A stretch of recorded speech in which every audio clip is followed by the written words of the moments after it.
सबसे पहले तो मैं JNU-SU को बहुत बधाई देना चाहती हूँ कि आज के इस मौके को इस तरह से मार्च ऑर्गेनाइज करके JNU में आज के दिन की महत्व को थोड़े कम से कम जिन तक ये मार्च पहुँच सका उनको याद दिला पाए कि आज अंतर्राष्ट्रीय महिला दिवस है, और इसलिए JNU-SU को बहुत बधाई हो। इसके अलावा भी JNU-SU और JNU में आप सभी जो यहाँ इकट्ठे हैं बधाई के पात्र इसलिए हैं क्योंकि अगर इस कैंपस से बाहर जाएंगे तो आज का जितना भी कार्यक्रम हो रहा होगा अंतर्राष्ट्रीय महिला दिवस के नाम से, उसमें केवल महिलाएं ही दिखाई देंगी और उसमें मर्द नहीं दिखाई देंगे। और ये इसलिए JNU में आप सभी जितने लोग यहाँ उपस्थित हैं सभी बधाई के पात्र इसलिए हैं क्योंकि क्या मर्द और क्या स्त्री सब लोग एक साथ इस दिन को मार्क करने के लिए इकट्ठे हुए हैं। क्योंकि अभी जब स्लोगन्स बोले जा रहे थे कि नारी मुक्ति, हाँ, तो नारी को तो कुछ चीजों से मुक्ति चाहिए, पर मैं मानती हूँ कि पुरुषों को भी कुछ मानसिकता से मुक्ति चाहिए। इसलिए नारी मुक्ति जहाँ आवश्यक है वहीं पुरुषों के लिए भी मुक्ति की आवश्यकता है, मानसिक मुक्ति की आवश्यकता है। तभी हम जिस तरह की बराबरी की बात करते हैं वो एक्चुअलाइज हो पाएगी, वास्तविकता का रूप धारण कर पाएगी। और क्योंकि अगर हम लोगों ने अगर आज के इस साल के थीम को ट्रैक करने की कोशिश की होगी तो यूनाइटेड नेशन ने कहा है कि equality for women, progress for all, महिलाओं की बराबरी सबके विकास के लिए, या फिर सबका विकास तभी हो जब महिलाओं को बराबरी का दर्जा दिया जाए। और ये बहुत ही महत्वपूर्ण बात है, और जो कि मैं यहाँ JNU में देख सकती हूँ पर JNU के बाहर ये नहीं दिखाई पड़ता, क्योंकि जो मानसिक मुक्ति की आवश्यकता हमारे पुरुष वर्ग को चाहिए वो अभी वो बहुत सपने की तरह है। और इसलिए जहां नारियों को बहुत सी चीजों से मुक्ति चाहिए जो कि शारीरिक प्रताड़नाएं और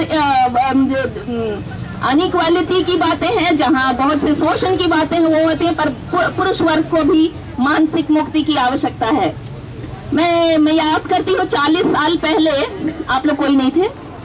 मैं शायद 7-8 साल की उम्र में अपनी माँ के साथ गई थी इसी तरह के प्रोग्राम में,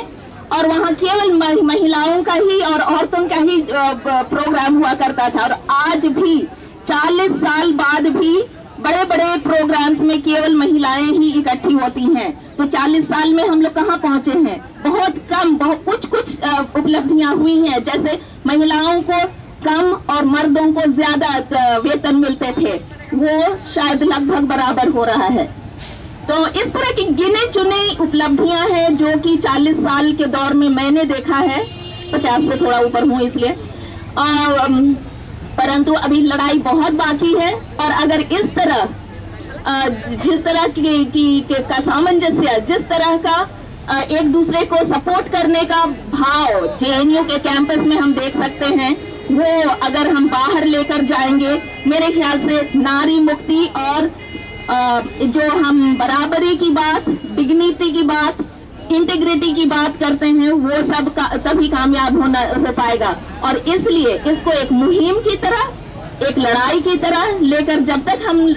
अपने जीवन काल में ना जिएंगे, हो सकता है हमारे बच्चों के लिए स्थिति बेहतर ना हो पाएगी, हो सकता है बदतर भी हो सकती है। और इसलिए मैं मेरे से पहले बोलने वाली हमारी बहन से बहुत सहमत हूँ कि जब हम घर से बाहर निकलते हैं तो किसी से कम नहीं और बराबर की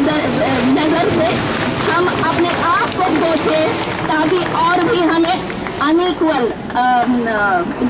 अनइक्वल ट्रीटमेंट नहीं करेंगे। और इसलिए आइए, जब आप लोग सब इस तरह से इकट्ठे हैं, हम इस